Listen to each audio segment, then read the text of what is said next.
Welcome to Ready, Set, Go Session 3. This session is a continuation of our POS learning from Session 2. So we're going to cover item maintenance. We're going to break the screen down. When people first start using the POS point of sale system, they look at that item maintenance screen and they basically nearly fall off the chair because there's so much information. So when a new user comes to the system, it's a really good idea just to break each section of the item maintenance screen down so they have a good understanding of how that all lays out. The other parts that we're going to look at, requesting new lines and requesting changes. Now, I appreciate that not everybody in this session now is responsible for those tasks, but what we want to do is get a basic understanding of the information that we require at head office to be able to ensure that we can get your items in the system, and also to make sure that we're actually maintaining our data and getting some good data, keeping our data nice and clean. We'll also look at stock transfers. We're going to look at some of the PDA function. And the last thing that we'll look at today is the POS labels as well. So let's start off, recap. First up, last week we looked at POS support and hardware network support. So we're making sure that we have that contact point. Hopefully all of you went around and found where those contact numbers are and who your hardware network support people are so that you know who to call in case there is an issue at store level. We also looked at your procedures. What are your procedures if things go? So that should have been one of the tasks that you completed with last week's session. We also talked about users, how we have our user codes, how we access the CSP register program, the Backoffice program, and we also looked at the intranet. You guys were also given a big list of 49 tasks to complete, which were register tasks. Hopefully you've gotten through all those and signed those off. We also looked at the basic infrastructure of the POS program, how it replicates and talks to head office, and we talk back again. And we also looked at pharmacy interface, Incephalon and PDA Watcher, which are essentially brains that operate the main interface programs within the system. And then we also looked at some PDA troubleshooting. So hopefully it was the intention of that was being able to get you guys onto the intranet, get you looking on the intranet and finding the information. Hopefully you all had an opportunity to be able to do that. Rightio, let's go. So we're going to start talking about item maintenance. We're going to look at searching now. The functionality to search for items are obviously at the register when you want to be able to find an item for the purpose of selling. We're talking about back office functionality here. One thing that every single member of staff should be able to do is they should be able to log on to the back office and they find an item in the system. The reasons that we want people to do that is because they can look at stock on hand that's available at other pharmacies. One of the things that we highly recommend that if it is a dispensary line, you don't recommend your customer go to that store until you make a phone call first to ensure that the stock is available at that pharmacy. The stock on hand, as we've talked about with the way POS works, is real time. So you sell something, it updates, it sends that change out to the store. If your stock holding is wrong at store level, then it's wrong across the group and it's wrong for everybody to see. So it's another reason why we try and keep our system maintained to the highest level possible. Okay, let's have a look at where we go. To get into item maintenance, and feel free if you do have access to POS to follow along here if you like. In the back office through system menu, we're entering in our user number and passcode, which we all learned about last week. We're going into items and then item maintenance, and you can see here that I've highlighted it nicely in purple and pink, so you know where to navigate yourself to when you're heading that way. The reason why I go through this is terminology as well. When other people come from different systems, we get SKUs, we get stock cards, we get all sorts of different terminology. So when you're talking POSWorks and you're talking to Tess and I, it's items or products. So item ID is what we do and the name that we give the products that are in the system. It's not SKUs, it's not a stock card, it's an item. That's how we refer to them in the system. So we maintain the terminology throughout the group. Right, so this is basically what your item maintenance screen looks like. And this is where, before we actually add any information to this, that people start to freak out when it's their first time that they've actually had a look at this. So the first thing that we're going to do is when we're looking for an item and we want to go hunting, we're going to click the search button located at the top of the page. Then once we hit the search button, we then open up into this item search criteria is common right throughout the whole platform. So when we're looking and we're clicking a search or we're going to find an item, this whole platform that you're seeing right now, or the whole page, or form is probably a better word, is consistent throughout the whole system. Each one of the fields you can enter in information in order to find your item, and you can combine information. Now the item ID, which we all know to be, just going to get my little laser pointer, is this one here. So this item ID is the POSWorks specific number. So it's got nothing to do with the physical item itself. It's the number that POSWorks gives that particular item. A lot of the other fields, pretty self-explanatory. So your barcode. A tongue code is generally used in grocery, not often used in pharmacy. Full description will pull the brand and the body of the description together into one big lump sum. And then here we've got brand, description. Variety and size we tend to not use in the system. We tend to sort of put our variety, meaning the colour or the flavour, all into the description. These going through the criteria category, we have two top levels. We have front shop and dispensary are our two top levels of category. And then we break down our categories from there on. One of the things that we'll be talking about is item requests. When you're actually requesting a new item to the system, we expect that whomever's requesting that item will fill in at least 3 levels. So, for example, if it's a child cold and flu, it'll be front shop, children's health, cold and flu. When you're requesting items or changes to the system, if you don't fill in the criteria or the criteria is incorrect, we will actually send that back to you, not because we're trying to be nasty, but because we're actually trying to educate you to complete all the information. Remembering you're the ones with the product in front of you, not us. So it does help us to be able to actually support you in getting that information right. And remembering as well is that if you're requesting the product, you're not just requesting it for yourself, you're requesting it for the group. So we want to try and get it right the first time. And that also comes down to GST settings and things like that. If ever you're unsure about a product, you're not sure what category it sits in, you're not sure about the manufacturer, go and look up a similar item in the system by doing this exact search criteria. You know, something like Tess was just talking about Carmex. So you might go and look up another Carmex product or another Blistex product or something like that, just to see where it sits in the category and the information behind it, and you can use that in order to request your product. Saves that coming back to you back and forth until we actually help you get that right. Okay, so when we're searching for a product, we enter in our key criteria and then we hit the find button. And when we do get our product up on page, this is pretty much how it looks. So this is where most people whom are new to the system would, their eyes start to cross over and they go, where do I look? Where there's so much information.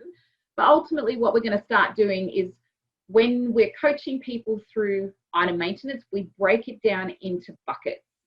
So we talked about the item ID, which is the POSWorks unique reference number, which is this one. And a lot of the times if you're communicating with head office and with POS, with POS, this number is pretty critical to us to be able to help support you quickly. The more people that can provide us with this number, the quicker we can actually respond to anything that you need assistance with. We then look at this next section here, and this is typically referred to as the item details. So you can see here you've got the description. Now your POS description, you've particularly a 20-character description, which is the one that actually comes out on the receipt. So this one comes out on the receipt. This one is the one that you see on all your labels and all of your reports, but that's the one that comes out on the actual receipt for the customer. So this POS 20 description here is the one that the customer sees. Okay, so then we move on to the label description. What we've generally used this for is more being able to notify you when a product has been replaced by something else. We don't generally use it as a label description. We've utilised it in other areas. So if we found there's been an item that's been superseded, this code that we enter in here is actually the PDE code for the replacement item. So it just lets you know that this item ID has been replaced by this, so that way you know that there's been a change in that item.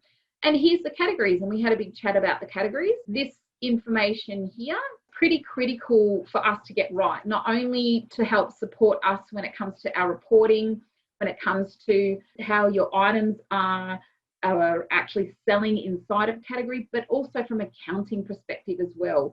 So we like to be able to look at how items are performing in different areas of the store, but also that comes through into the reporting that your owners and partners see and how each category is performing. So again, you're unsure, look at a similar item. If you've actually found some of the items are a little bit up and down and all over the place, then that's where a change request can be submitted to head office to help us group that. Because again, as we say, we do also look to you guys out there to be able to help us keep the system nice and clean and tidy. All right, let's looking at purchase tax and sales tax. Just a reminder, if it's a new barcode and a new order code and a new description, it equals a new product. So the new product will be put in, the old product will be merged eventually, but you have to remember that the old product probably still has stock on shelf. So once that gets run down, then the two items will be together. So if you have a new product, please don't put it in as a change. So we'll just repeat that. New barcode, new order code, change in description means a new item. Even if there's not a change in description, but you have a new barcode and a new order code, as we consider that a new item. Okay, so new barcode, new order code, new item. Sorry, you go, Tess. I was just going to say in the comment, just say this is a replacement or this is a new line. The item is replacing blah.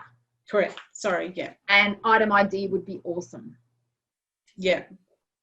Thank you. That's it. So again, I appreciate that not many of you will be responsible for that type of action, but in order to be able to understand that that's how it works and that's how we maintain the data and we keep it nice and clean so we don't have hundreds and thousands of double ups in the system.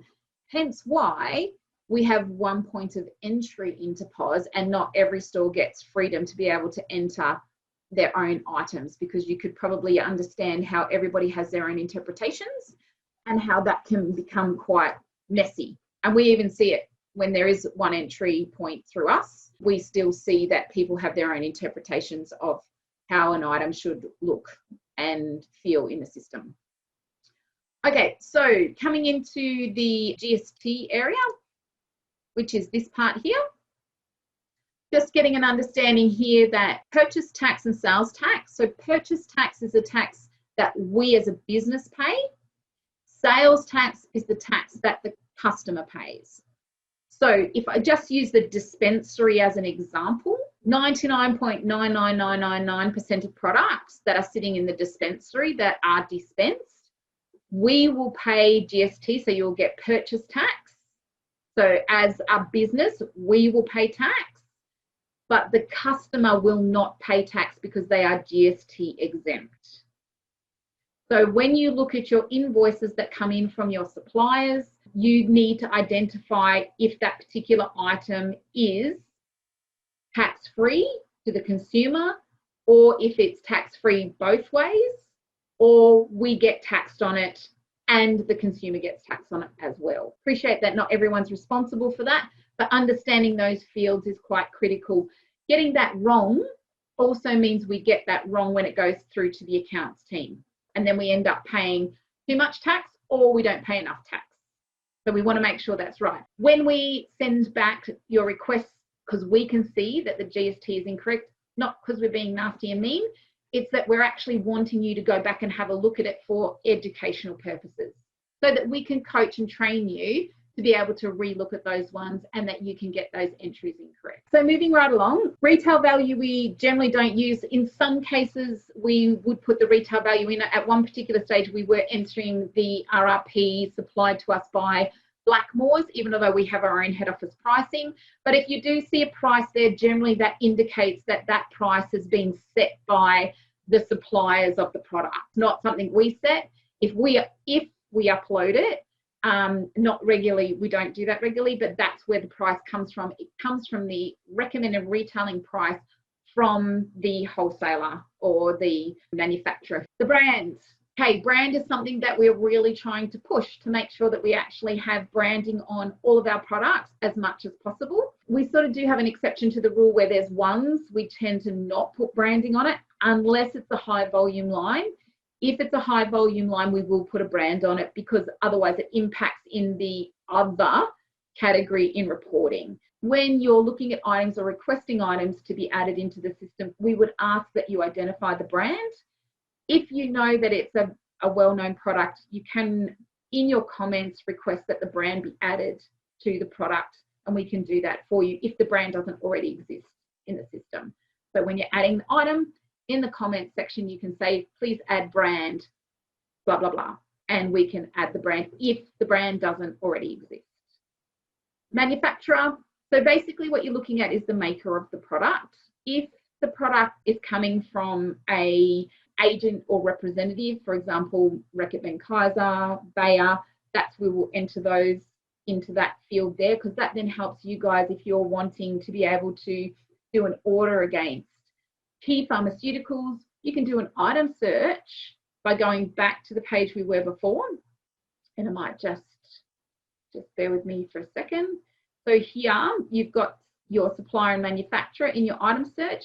You can use those, find a group of items specific to key pharmaceuticals or a group of items specific to another manufacturer type. So you can group those items together in a bunch, whether you want to report on them or whether you want to find them in the system. So that's your manufacturer. This admin location will always be head office. Head office controls all the items set in the system. The buyer field, variety and size, as I said, and color we don't use. Stock spot. The stock spot is a field that is completely store specific. Head office does not control that. That's something that's managed by you guys. Stock spots would be set up by your management team and would be controlled and managed part of the procedure at store level, however you choose to manage those. Okay, coming up to this top section here, this identifies whether or not we allow discount. Generally speaking, with the Loyalty Matters program, we don't offer discount. It was one of the things that we stepped away from because loyalty obviously does give the customer, when you're a senior, it does offer them the 10% equivalent in their vouchers, 5% for all other consumers, so which is a pretty substantial reward for our consumers. So that's why we stepped away from discount. Price managed item, which is the second one there. That again, another search field if you want to, is any items that are a part of the dispensary private pricing that we actually manage at head office. So this one here, when that flag is on, that flag indicates that we at head office manage that item's pricing as a private prescription at head office. So we set a price on it. So you can see what price head office has set, and you guys can decide whether you're following that locally at store level. Slow movers, not one we use very regularly. Core range is generally used if you're expected to carry a product on the shelf because it's a part of your agreement or a part of the group agreement, that flag will be on. So that means it's non-negotiable. You must be carrying that. It is a part of the terms of our agreement. So that flag is hands off, stick it on the shelf. Okay, range and sub-range. So these ones here we generally use for anything we identify as an A-line. What's an A-line?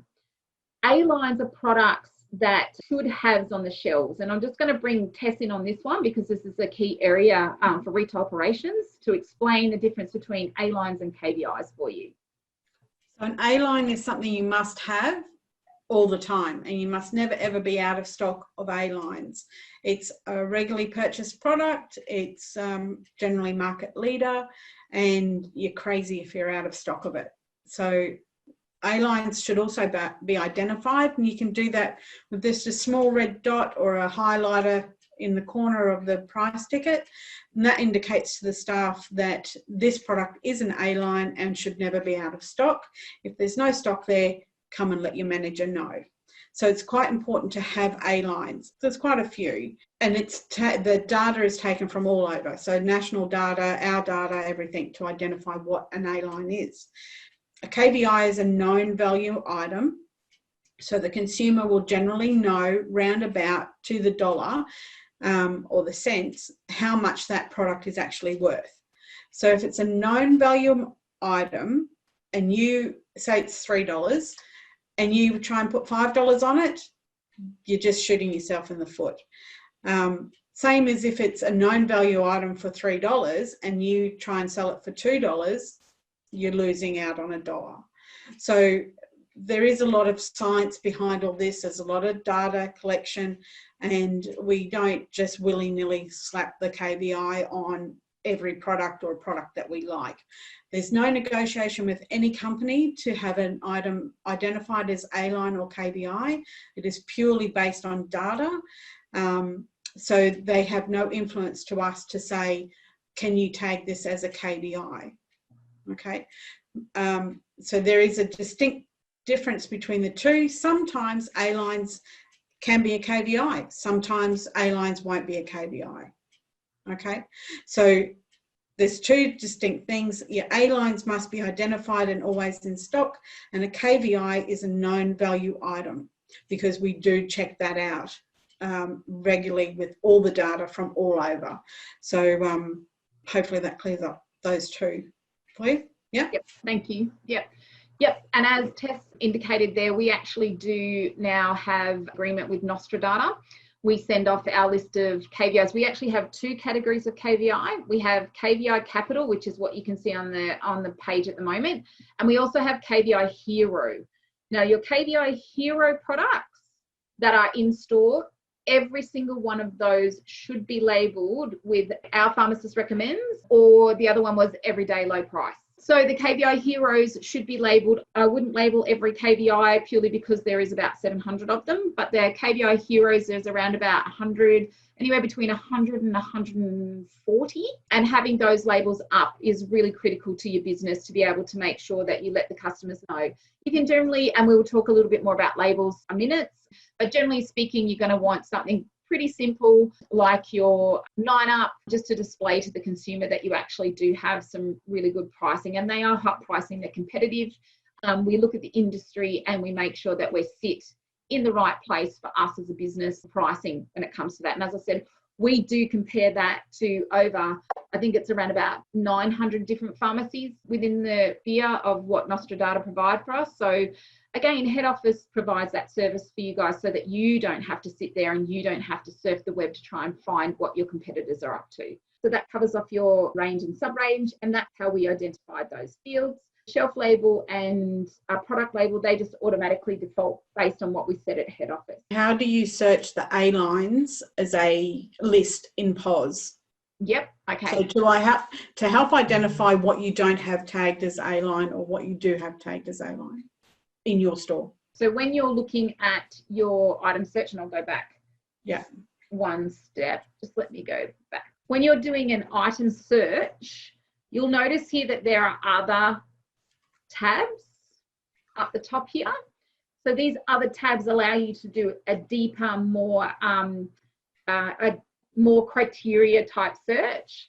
If you actually go to the Advanced 2 tab, inside the Advanced 2 tab, you will actually find, and I'm just going to stop sharing my screen for a moment. So hopefully you can just see my item maintenance screen here at the moment. And when we hit the search tab,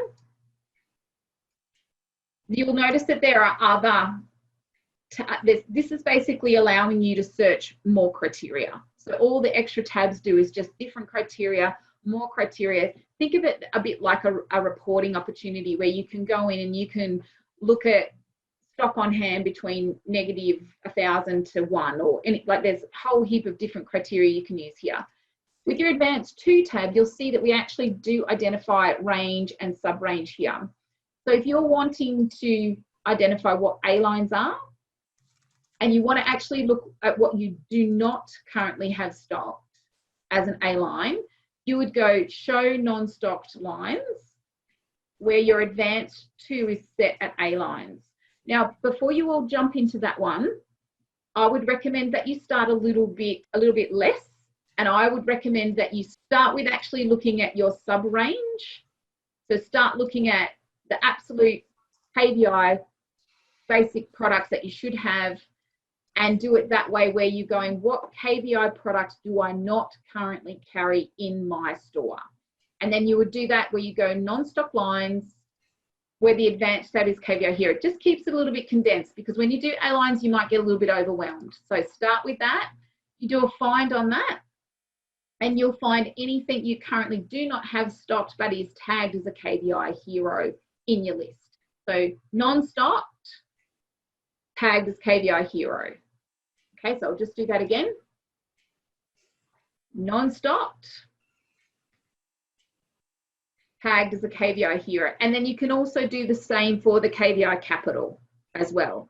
So that just keeps it a little bit smaller bucket of products for you to be able to review. Those products are also KVI hero and KVI capital products are also products that we actually do advertise on the website as well. So for those of you who are part of e-commerce, all the products in that grouping are all advertised on the website as well. In this area here, we've covered off. So as I said, this whole area here is referred to as the item detail. And you'll see there, it says up in that little top corner, item details. All right, the next part we're going to look at is the supplier.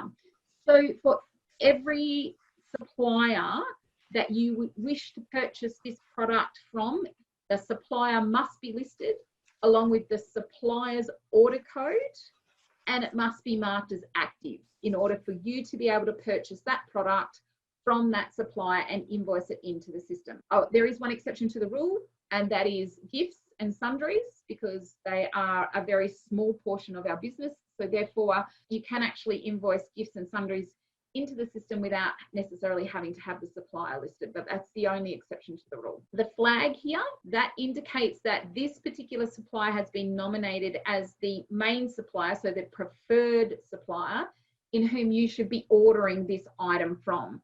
Now, sometimes that can differ a little bit depending on location. For example, if I was to use the Natio products, I know that's changed a little bit now, but most of the mainland, majority of stores across the group would have ordered it from Altman's. However, we did have a couple of stores.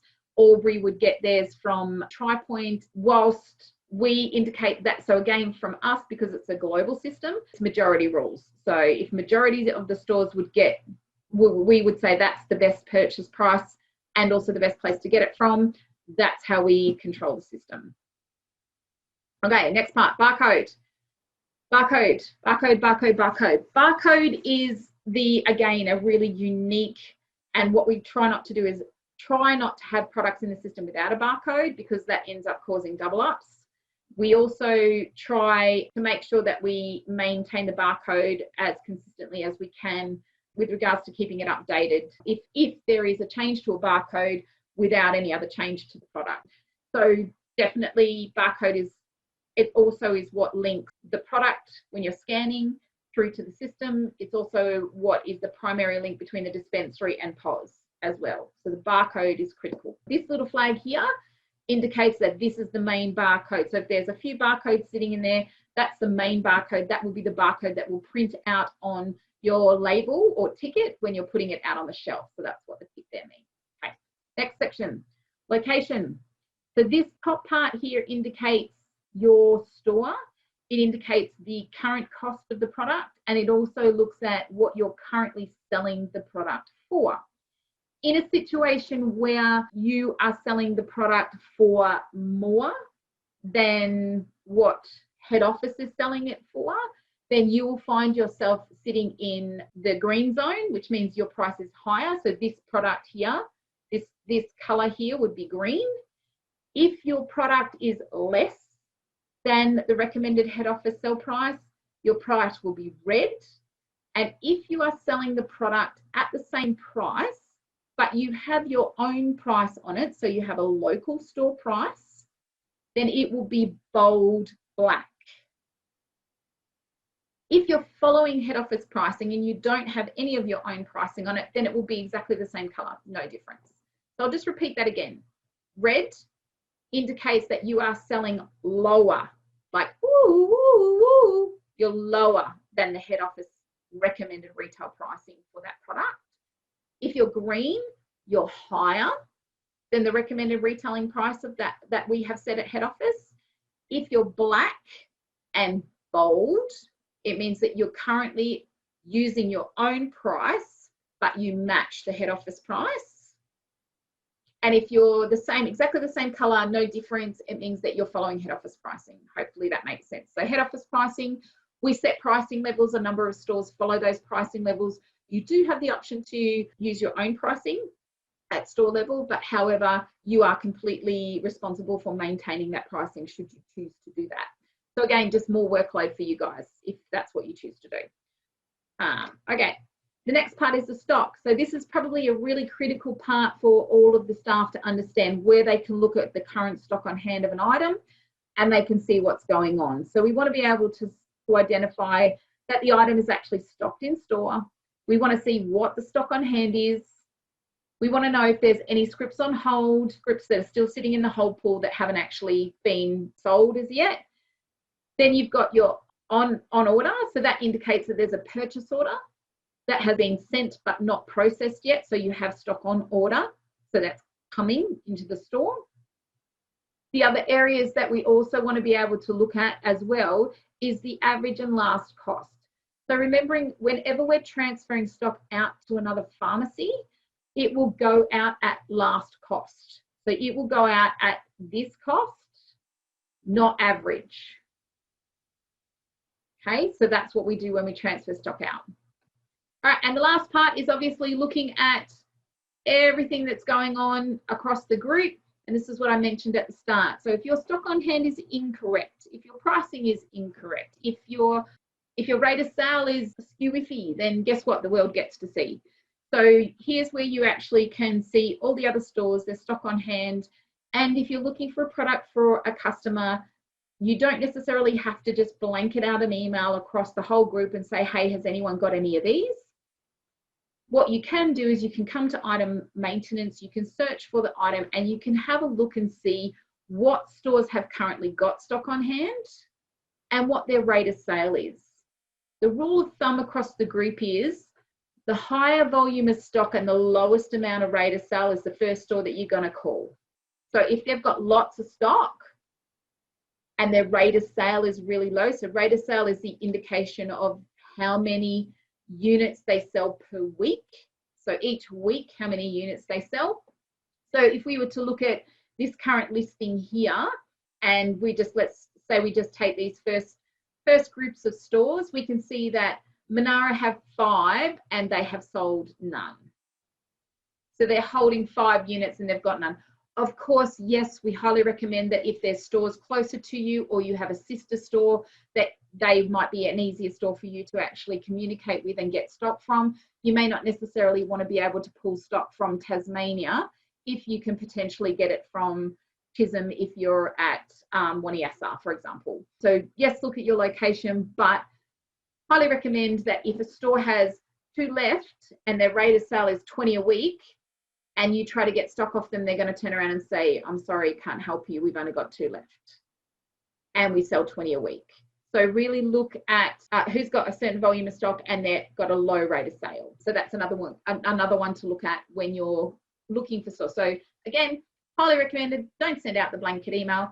Have a look in POS, see what stock on hand is there, see who can supply you, and then contact those specific stores directly and request if they can assist you with some stock.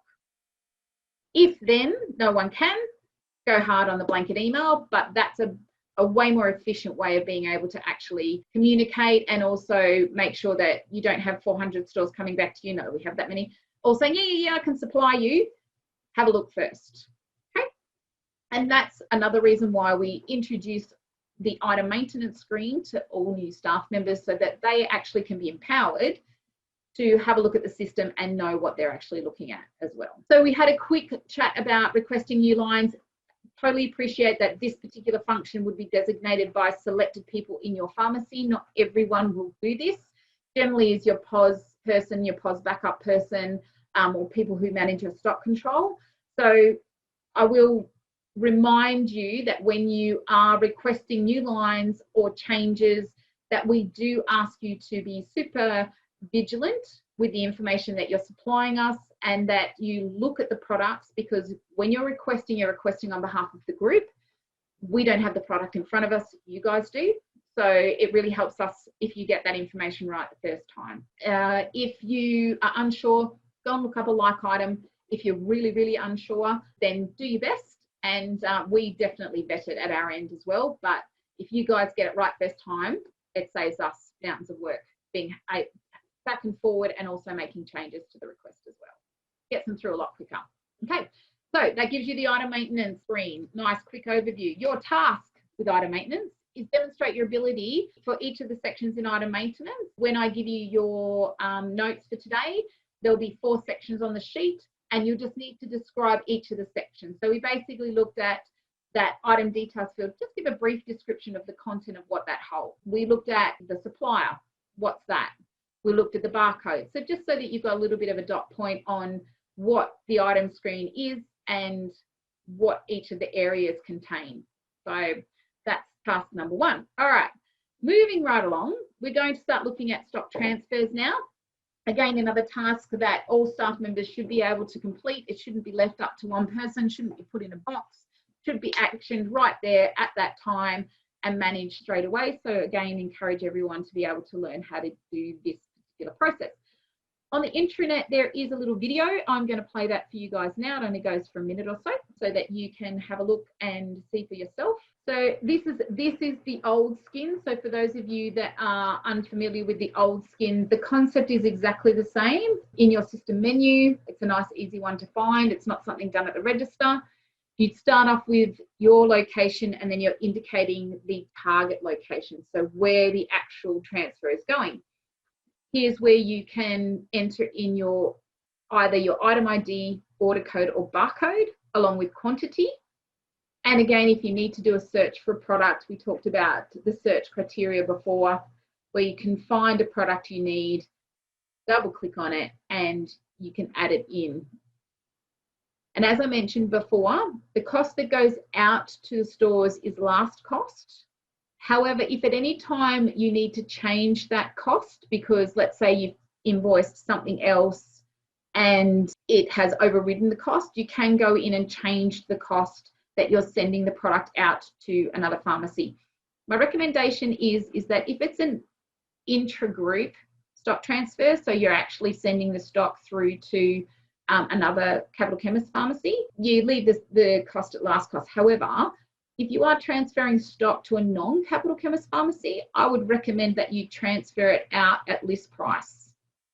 It's important that obviously our buying remains our buying and that you transfer stock out to other pharmacies at the base cost, not at our net into-store pricing. So worthwhile having a look at that and seeing what you're actually going to send out in terms of your stock transfers. Adding all your products again, remembering you can just physically scan the product straight into the stock transfer as well, just by clicking on the order code area and just scan the product, and that will add the product straight in. Once you have completed the stock transfer, added all the products, the quantity, and you're happy with the pricing, then you simply just hit save and send. That will then produce your paperwork, and the paperwork must go with the product. So as part of the Capital Chemist policies and procedures, paperwork must go with the product, and that's to ensure that a safe transition of product, and also the person walking out of the pharmacy has proof that the product has been processed at store level and they can take that stock out of the pharmacy as well. So remembering that they're all the things we want to make sure are done before the stock goes out. So once we've completed our stock transfer, that will then, for those stores that are connected to the Capital Chemist infrastructure, it will automatically send it through electronically as well for you to collect at the other end, which is handled by your point of sale persons. The main one that we want to be able to get most staff being able to do is manage creating the transfers at store level to send the stock, not necessarily the receiving process. So know how to create a stock transfer, know how to sort the costs out, know what costs to be looking at, know how to attach the paperwork with the stock in the location as per store procedures, ready for transporting to the pharmacy that it needs to go to. If you have other pharmacies that you share stock with, the borrowing system is not one that we recommend as a Capital Chemist group. We recommend stock transfers and paperwork. onto accounts, the whole we'll give it to you, we'll hand it back is not something as a group that we actually recommend. Very hard to maintain, and the old invoicing book with a piece of carbonite paper is well and truly old school. Stock transfers onto an account, if they then give you stock back, that's fantastic, that's great. You would invoice that into the system or return it onto their account to credit them that amount if that's what you need to do. Highly recommended that everything goes and comes with paperwork, with an invoice. Right, moving on. So your task when it comes to a stock transfer, you need to demonstrate that you can successfully complete a stock transfer, including packing, preparing and postage. So that's your task, to make sure that you are competent and capable of being able to do that. All right, next. PDA can be a lifesaver and also can be the worst thing ever, but they are fantastic, and at store level, every single staff member should know how to use a PDA. So the PDA, most NC55 or MC65, it looks similar to this. On this, there are two pieces of software that sit on it. There is the PDA suite settings, the PDA suite. The PDA suite settings is one that we use if we need to do some tidy up on the PDA. PW Suite PDA is what actually operates the software. So that's the one we double click on to get it moving. These are the lists of available functionality is on the PDA. So item list is one that is really crucial for all staff members to be able to use. Again, heading around the store, taking a list of items where maybe there may be labels missing or tickets missing, or you need extra labels in a particular, POS labels in a particular section. The item list will allow you to do that so that you can actually import that into a POS label list. Some stores use that in order to place orders. Highly not something that we recommend at all. We like you to be able to use the POS system to place your orders. An item list is archaic method of ordering. Item lists at store levels generally can also be used to import into a stock transfer. So if you're sending a large volume of stock out, you can also import those into a stock transfer. Item lists can be used to create labels in the system, and that's probably one of the best ways of doing it. The other thing that an item list can also be really good for is that if you've happened to receive a stock from a supplier that you did not place a purchase order with, which again, it's recommended that a purchase order is placed, you can actually go and use an item list to scan all the stock lines and import that into a purchase order to push over into an invoice. All sounds a bit complicated, I understand, but just know that an item list can be your best friend at store level when you need it, but shouldn't be used to generate purchase orders to send off to wholesalers. And I am being probably a bit critical here, but that is old school, it's archaic, and there are way more efficient methods of being able to order than just walking around the store to generate an item list. All right, so moving on. Stock take, another one. Every staff member should know how to be able to use the PDA to generate a stock take. There is specific stock take procedures that we have when it comes to stock taking, and those your management team would be able to guide you through. So doing a stock take should also entail checking it for a variance, recounting, and then making sure it's signed off by your management team. So again, one of the programs that we want to make sure that you're efficient in is stock taking. Invoice checkoff, another one. Any staff member should be able to pick up the PDA and they should be able to check up an invoice for you, any staff member, be it dispensary, be it front of shop, be it weekend staff, they should be able to check off an invoice. There is one step that occurs before the invoice checkoff process. Again, this is something that you can be guided through by your management team, but invoice checkoff is something that we would like to see everybody be able to be competent in using. And the order checkoff. The classic one here is a situation where you have sundry suppliers or non-electronic suppliers. Your management team should be placing purchase orders, and those purchase orders can actually be checked off using the order checkoff. So we use the purchase order can be pulled up on the PDA, the stock can be scanned, that means the purchase order gets checked off, and at the back end, they push that purchase order into an invoice. All of the use of the PDA is all about efficiencies, and that's what we try to encourage, and that's one of the focuses and visions that we have within the POS system is creating those efficiencies at store level. All right, so I'm just going to go back. 4 key processes that every staff member should be able to do on the PDA. Item list, stock take, invoice checkoff, purchase order checkoff. Everybody should know how to do those. Troubleshooting, again, I'm just revisiting this. When your PDA doesn't work, there's 5 things that we can do to be able to actually see if we can get the little nice person friend. I'm sure you probably all name them because they all need names. And if you haven't named them, give them a name. There you go, there's a task for you. You can show me what your names are in your PDAs next week. Okay, check the PDA is connected to Wi-Fi. If you're not sure, then the best way to do that is actually open up the Internet Explorer or browser on your PDA and just go to capitalchemist.com.au and see if it will open up a website. If it will not open up a website, guarantees that it's not connected to Wi-Fi, and you'll need to get your hardware network support personnel to assist you. Stop and restart your PDA. So again, you have your power on off buttons, you know, the good old reboot, and see if that basically can resolve it. Antivirus can also sometimes do what's quarantining one of the actual services that runs the PDA. Again, if you're unsure of that, that's something that you may need management to assist you with to see if anything's been quarantined in your antivirus software. If you're not sure, again, contact your hardware network or feel free to call POS and we can support you with that one.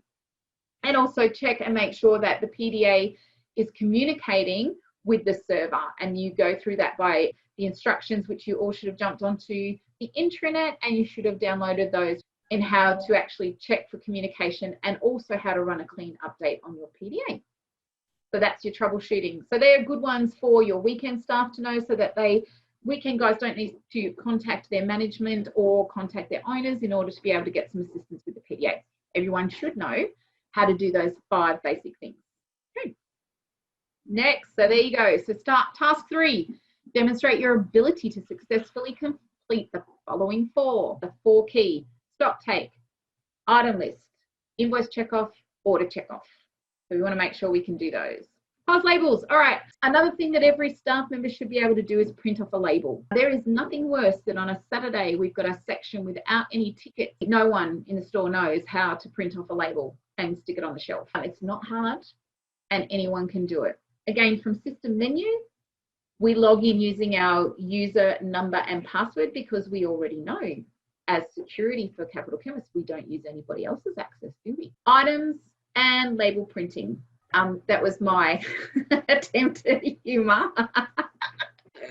So we have lots and lots and lots of choices when it comes to the headers. We moved away from using an external company and we've integrated all of the label printing internally through the POS system. Here's an example of some of the headers, and we have expanded these since there's actually, I think, 24 label types now since I put this presentation together. So there are a whole heap of different headers, and each one of these header types, we have their own, so they're called variants. So the variant, these are the variants over this side. So the variant basically is the header that goes at the top of the label, and the label type over this side, oh, that was a very good square. The label type is the size of label that you want. So what size you want? You want a 9-up, 4 by, or whatever you want to be able to have there. We've also included the out of stock label, and also your manufacturer out of stock label have also been included into the label types as well. So again, labeling, there's no need for us to utilize any external company. Used to use SignIQ, have since ended that agreement with SignIQ, and if stores are using SignIQ, they're using it at their own fruition, because there is plenty in POS to be able to use for POS labels. There's also instructions on the intranet on how to use the labels as well, along with your step-by-step instructions on how to use POS labels on the intranet. Here's an example of basically what we've done. So the first label that we've got here, this one is a standard was and now loyalty offer, exclusive offer label. So again, what's available in the POS system. This is a product recall standard one. Again, we also do cater for you guys being able to type your own content on the labels. And these ones here, you can see that when you're actually in label printing and you're actually constructing your label, you'll notice there are certain criteria that are in each of the sections. So when you're adding your item and you'll have a line in there, you'll notice that each one of these actually is a different section, what is available to you in label printing. So you've got full description again, you can type straight in over the top of it and put whatever you want in. There's also a, not customer text, sorry, that should be custom text. Custom text, which is you again typing whatever you want in the field inside of label printing. And then there's also a description field. So full description, custom text, and description headers, all in label printing. When you choose to have a blank, which is one of the blank labels, you can type whatever you want in there, and that's what will print out on the label. So you have full ability to create your own labels, and those 3 sections are available to you to type your own. So again, I'll repeat that. On the intranet, there are instructions, and there is a video on how to actually do the POS labels. So I'd encourage you to jump on the intranet, have a look at how you can do POS labels. You should be able to do a basic shelf label. You should be able to do a 3-across sticky label, and you should be able to produce any of the promotional material labels as well. That should be something every single staff member, from a junior right through to an owner, should be capable of being able to do. Okay, and then your tasks. So POS labels. Print off shelf tickets using the PDA item list. So I want you to be able to create an item list on the PDA. Again, instructions are available on the intranet. I'd like you to follow those. And I'd like you to be able to print labels using an item list from the PDA. I'd like you to print 2-up POS labels using the variant CC Health. So the CC Health would be the header. I'd like you to print a 9-up was and now label. Now remember, was and now will only work if you guys are running a promotion and your price is less than the current normal price. So your promo price is less than. So was and now will only work if you've got a price difference. And then I want you to print POS labels from the PDA. So again, importing from the PDA. And I want you to choose your own variant type. So you might do a gondola end and you want to do that as our pharmacist recommends. So I'd like you to choose your own. So there's 4 tasks there for you to complete as well. All right. Talked my head off. So now I'm just going to do a quick recap of the tasks that I've set you for this. Task number 1 is demonstrating your understanding of the item maintenance screen. I want you to be able to understand what each of the sections are and the information that you get out of those sections and what that means to you. I want you to be able to demonstrate that you can actually process a stock transfer, you can pack it, you can prep it, and you can follow store procedures on how that needs to be ready to go. I also want you to, the next thing I want you to do is with your PDA. I want you to be able to demonstrate that you can do a stock take, an item list, and also print the labels from the item list, an invoice checkoff, and an order checkoff. Then I want you to be able to use the POS Labels program, and I want you to be able to import that label list that we did from the PDA. I then want you to create another list, and I want you to be able to do that using the variant of CC Health. Then I want you to do a 9-up batch with CC Specials as the variant.